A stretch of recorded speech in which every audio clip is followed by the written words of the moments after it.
Mark Twain once wrote, "It's easier to fool people than to convince them that they've been fooled."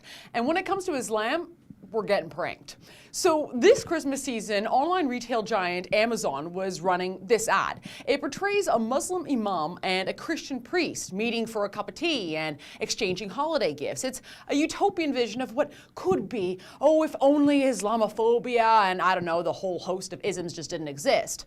The ad was making the rounds online as the West was waking up to headlines of murderous jihadist attacks in Berlin and Turkey, while ISIS published its naughty or nice list, including all the US churches they'd like to attack.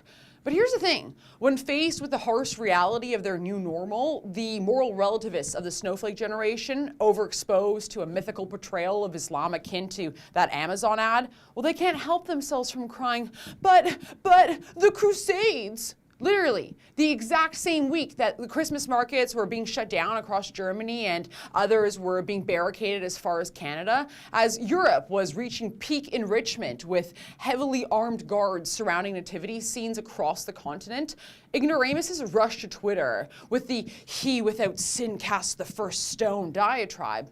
Islamophobic Christians seem to forget that time when they had the Crusades.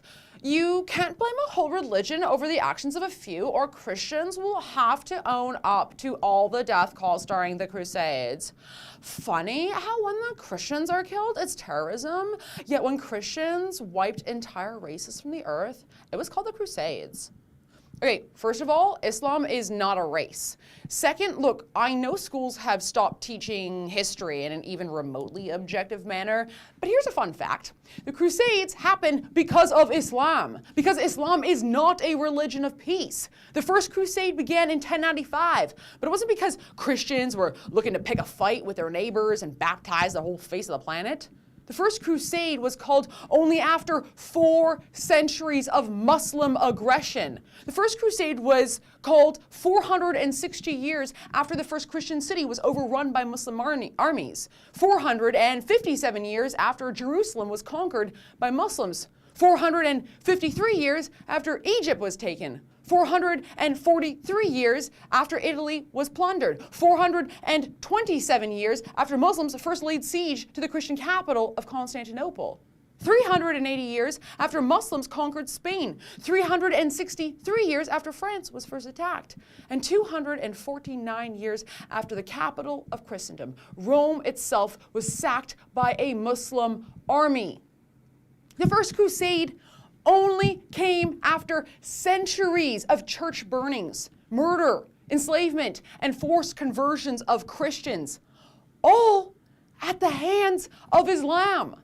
And by the time the Crusades finally began, Muslim armies had conquered 2/3 of the Christian world.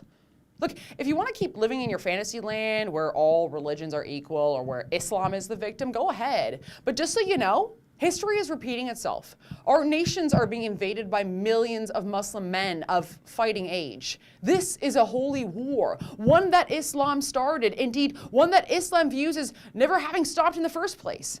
Islam is not a religion of peace. Its text, its prophet, and an enormous percentage of its adherents are hell-bent on breaking the cross, though they never will.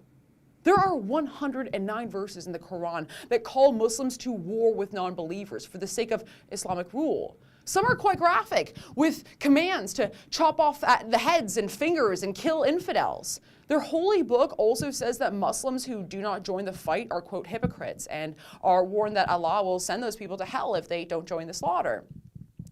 ISIS is losing ground and grip in Mosul, Raqqa, and now Aleppo, and so they're waging war elsewhere. They're waging war in our own backyard. And on certain fronts, well, they're winning. Territories within Berlin, Germany, France, and Britain have become Muslim no-go zones where Sharia law rules the land. And you don't need to look much further than, say the entire of North Africa and the Middle East, save Israel, to understand why countries with Judeo-Christian heritage are preferable to live in than those of the Mohammedan persuasion. But hey, if you want to keep blaming the Christians for the Crusades instead of acknowledging the fact that there's a group of murderous Muslims who wish to turn your country into their caliphate, be my guest. For the Rebel.Media, I'm Faith Goldie. Like what you just saw, click below and subscribe to our YouTube channel where you can see all my videos for therebel.media.